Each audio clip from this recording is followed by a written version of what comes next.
واستسمح إخواني ممكن مش تستسمح ممكن من باب المصلحة سأرد عليه باللغة الفرنسية. علاش؟ لأنه يتكلم بالفرنسية وممكن لو بوبليك سيبل نتاعو اللي يسمعوه il est plutôt francophone. Donc j'aborderai cet aspect-là en langue française. Donc les points qu'a soulevé Saïd Saadi au niveau des idées, et je fais fi des autres accusations qui j'espère ne seront plus ressassées parce qu'elles deviennent à la longue donc elles font perdre à la personne qui les ressasse toute crédibilité et tout crédit dans un débat politique sérieux. Parce que quand on porte des accusations gratuites, je dirais de bas étage, proférées par des guignols, et d'un, on lance un mauvais signe à l'interlocuteur en ce que on n'est pas à la hauteur d'un débat digne de ce nom, et surtout que soit on se base sur des faits avérés, sur des faits précis pour éventuellement porter de telles accusations, ou bien on ne les prononce pas. Et c'est pour ça que moi, comme j'ai dit tout à l'heure, je ne vais pas attaquer Saïd Saadi sur des points sur lesquels il a été attaqué, des accusations d'accointance, de magouille avec de l'argent, etc., que lui ont porté ses anciens collègues dans le RCD, etc. Donc, je ne rentrerai pas dans ce débat. Saïd Saadi reproche à Rached le fait que Rached, d'après lui, ne souhaite pas débattre de sujets idéologiques. Ceci est tout à fait faux, M. Saadi. Il faut bien prendre les choses dans leur contexte. Ce que nous disons, c'est que le Hirak, pendant cette période de révolution, a montré une maturité, une unité dans l'action, une clairvoyance, une discipline non violente et pacifique absolument parfaite, et que ses demandes étaient claires, c'est qu'il voulait un changement de régime. Et ce que nous avons compris, c'est qu'au-delà des divergences politiques et idéologiques, ce changement de régime est vraiment voulu par la majorité écrasante du peuple algérien, qu'il s'appelle laïque, qu'il soit moderniste dans les faits ou dans les actes ou dans la prétention, qu'il se dise islamiste ou nationaliste ou traditionnaliste, tout le monde s'est mis d'accord sur ce plan. Donc ce que nous avons dit, c'est que nous ne nions à personne le droit de revendiquer ses référents idéologiques ou d'en parler. C'est le droit de tout un chacun. Mais nous disons que dans cette étape, il faut mettre déjà un terme à ce danger immédiat qui guette l'Algérie, qui est le nizam, le système des isabat, le système des clans qui détruit ce pays. Alors, est-ce que par la suite nous allons rentrer dans un angélisme ou dire qu'il n'y a pas de divergence? Non, jamais nous n'avons posé les termes, le problème en ces termes-là. Bien au contraire, dès le début, moi-même et le mouvement Rached avons appelé à une discussion sérieuse avec tous les composants de ce Hirak. Et dès le début du Hirak, nous avons tenté une initiative avec laquelle avaient participé des gens de divers bords pour justement proposer une feuille de route qui avait été signée à l'époque par Mohsen El-Abbas, Karim Tabou, certains se sont rétractés parce qu'on leur a fait la pression, etc. à l'époque, pour dire quoi? Et c'est là que Saïd Saadi aurait dû comprendre cette démarche. Nous avons dit que cette révolution pacifique, dans l'unité, dans le respect des droits de tous, une fois qu'elle a mis en place un processus de changement de régime, doit mettre aussi en place une période de transition. Et c'est cette période de transition que nous voulions, d'une part, garantie par une application de l'armée, parce que c'est là où nous disons que l'armée doit être de la partie, mais dans la transparence, pas dans les conclaves secrets avec certains ou comme dans les années 90 ou avant. Non, dans la transparence où l'armée s'engagerait à accompagner le peuple algérien en assurant sa sécurité notamment, en assurant l'ordre public, mais aussi en s'engageant publiquement à ce qu'elle accompagnera un vrai processus démocratique, transparent, avec la participation de tous les partis politiques, de toute la société civile, pour une transition où nous avions proposé à l'époque qu'elle soit donc présidée par des personnalités reconnus, qui font consensus, d'un certain âge, qui ne pourraient pas avoir des ambitions politiques trop, donc assez longues dans le temps, et que pendant cette période, nous engagions un débat citoyen sur tous les points qui nous importent en tant qu'Algériens, sur une constitution, sur les valeurs, sur ce que nous voulons, sur quelle Algérie. Et donc nous n'avons jamais éludé ou nous ne nous sommes jamais dérobés de ce débat idéologique, bien au contraire. Et même maintenant, nous n'avons aucun problème avec ceci. Saïd Saadi pose aussi donc qu'il faut des préalables démocratiques, des garanties. Mais bien sûr, c'est ce que nous ne cessons de dire. Et la première des garanties, c'est la souveraineté populaire réelle. C'est-à-dire que le peuple algérien soit écouté à travers ses structures diverses, les sociétés civiles, les représentants selon les secteurs, travailleurs, avocats, ce que l'on veut, toute la classe politique, pour qu'elle s'engage, pour justement faire entendre les voix de tous et toutes sans exclusion. Alors maintenant, si garantie démocratique pour certains veut dire s'aligner sur leur propre vue ou idée idéologique, là c'est non.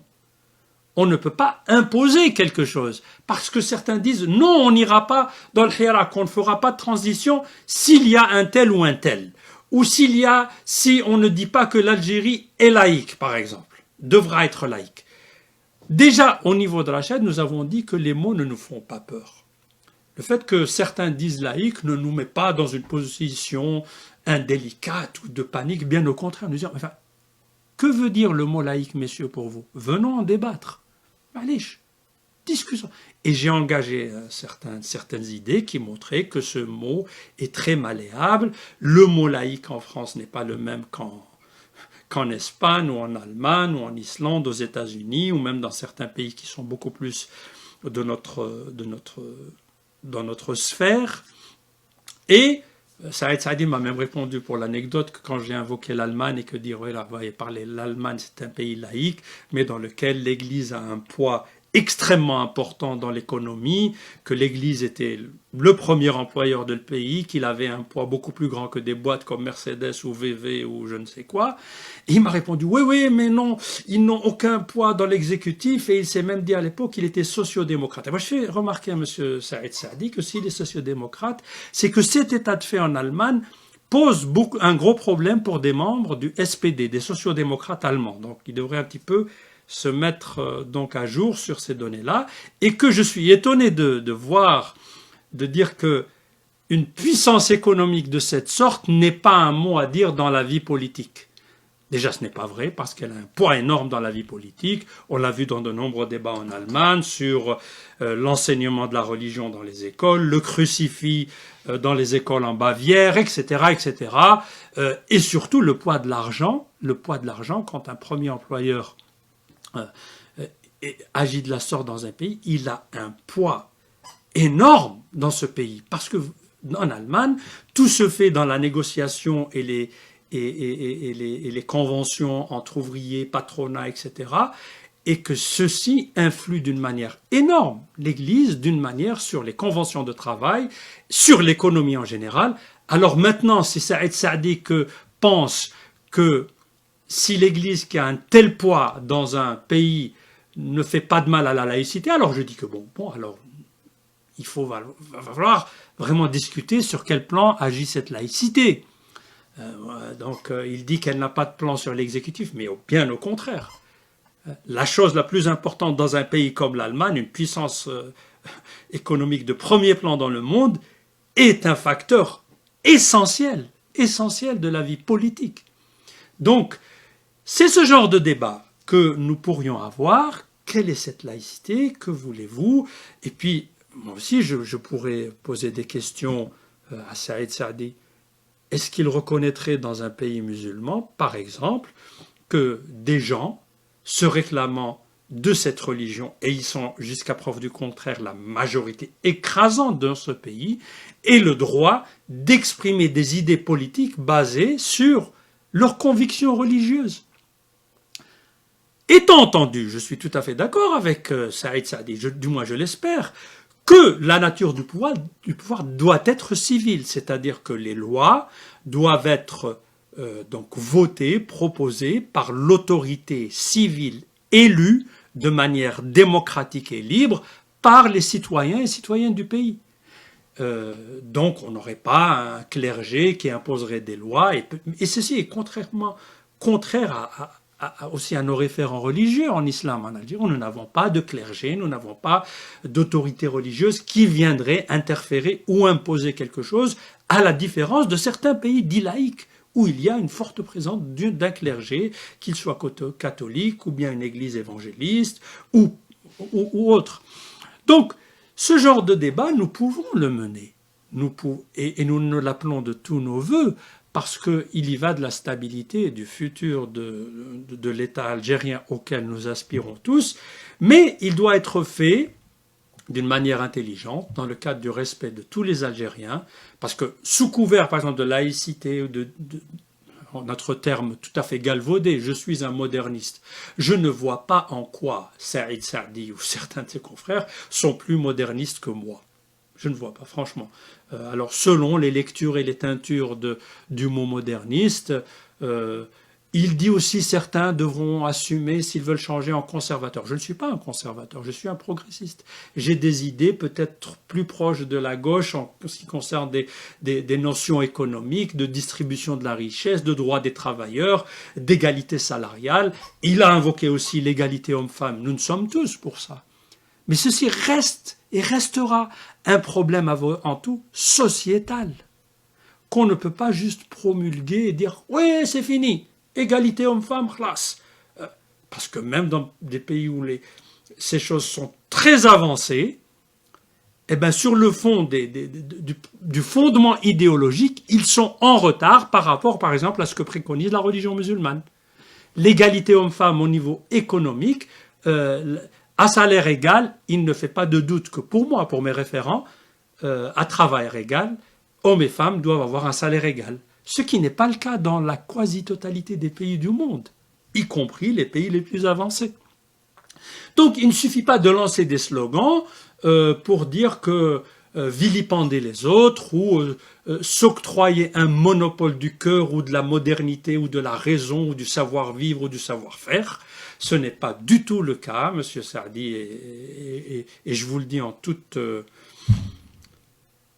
je dirais, de toute bonne foi, dans le cadre du discours donc respectueux.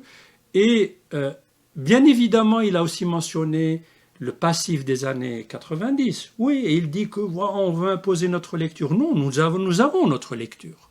D'autres ont une autre lecture.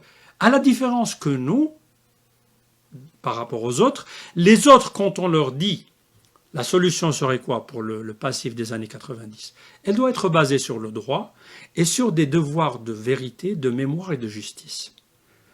En essayant de faire le maximum pour atteindre, je ne sais que ce ne sera pas facile, mais au moins ayant l'ambition de le faire, ayant l'honnêteté de dire c'est ce qu'il faut.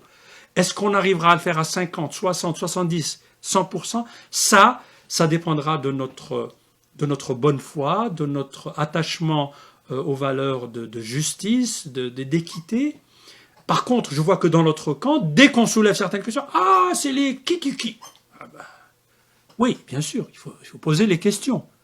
Parce que si vous êtes parti et juge, là, ça ne joue pas. Nous n'avons pas de préalable.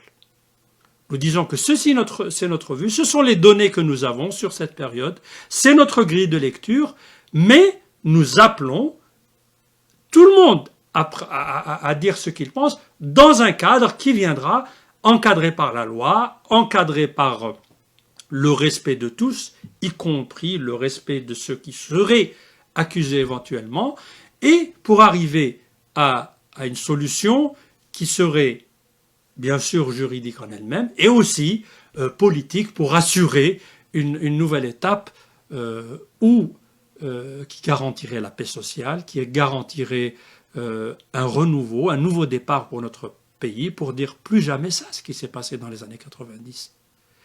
Et je pense que rien ne pourra remplacer cette démarche. Elle a une valeur essentielle, elle répond à des impératifs de justice, comme je l'ai dit, de mémoire, que l'on doit à toutes les victimes, toutes, quelles qu'elles soient, sans faire de distinguo entre ceux-là qui seraient...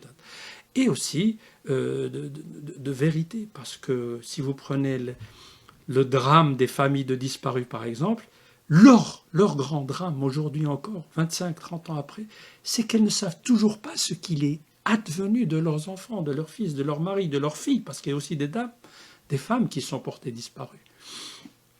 Donc, notre espoir dans le mouvement Rachad, c'est, et nous faisons cet appel à tous les acteurs politiques, ayez donc l'intelligence, la clairvoyance politique, d'élever ce débat, de faire en sorte ce que le pouvoir ne peut pas faire.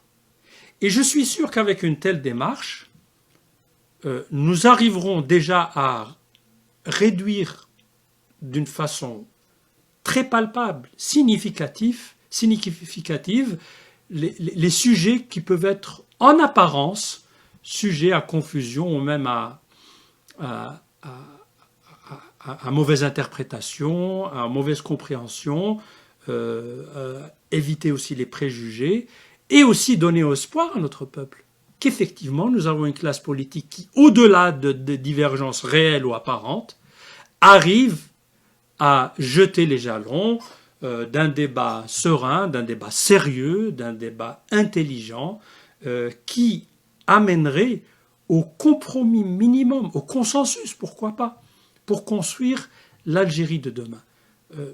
Ceci, en tout cas, a toujours été la démarche de Rachad, de nous tous, sur un plan personnel ou sur un plan organisé, et nous l'appelons de nos voeux. Alors, je ne suis pas là pour vilipender ou disculper Saïd Saadi ou d'autres. Ça a été un exemple parce que le sujet s'est posé de cette façon-là. Mais je souhaite, et là vraiment je le dis en toute franchise, que toute la classe politique, au-delà de ses idées, de ses orientations, ait le courage d'aborder ce débat. Parce que, en tout cas, soyez sûrs qu'au niveau de Rachad, nous ne déroberons d'aucun débat, d'aucune problématique. Nous l'aborderons avec transparence, avec honnêteté, avec aussi compréhension et respect pour la vie des autres. Nous ne sommes pas là pour imposer quoi que ce soit, mais nous demandons aussi l'appareil. Nous demandons que les autres aussi se comportent de cette façon, et c'est ceci qui mènera, sans aucun doute, à une étape où, Inch'Allah, le peuple algérien commandera à reprendre espoir en une certaine élite politique qui lui aura prouvé, ce faisant, qu'elle est digne de respect, qu'elle est digne d'être écoutée et peut-être dans le futur suivie. Alors quand je dis cette classe suivie, ce n'est pas pour étaler des ambitions personnelles, je l'ai dit et redit plusieurs fois, je pense aussi, et j'espère que c'est aussi le cas de Saïd Saadi, à mon niveau, je n'ai pas d'ambition politique personnelle. Ma seule ambition, c'est de participer en tant que citoyen et d'égal à égal avec tous mes frères et sœurs citoyens et citoyennes pour que l'Algérie prenne un nouveau départ où on aura de nouvelles figures, de nouvelles têtes politiques qui, j'espère et je le souhaite, seront même plus érudits, plus efficaces, plus percutants dans leur action politique et plus clairvoyants, plus indépendants, plus exigeants d'eux-mêmes et aussi de leur pays pour amorcer une nouvelle ère pour ce pays. C'est le souhait que j'exprime personnellement et qui est aussi le souhait et voire la mission pour laquelle a été fondé Rachad. Je répète que le mouvement Rachad n'est pas un parti politique. Nous n'avons pas de programme politique. Nous sommes un mouvement qui œuvre pour un changement politique. Une fois ce changement réalisé, Rabbi jib al-khair ala kull wahid. Shukran lakum. En tout cas, merci à toutes et à tous. وإن شاء الله يكون حراك مبارك وإلى فرصة إن شاء الله أخرى إن شاء الله. السلام عليكم ورحمة الله.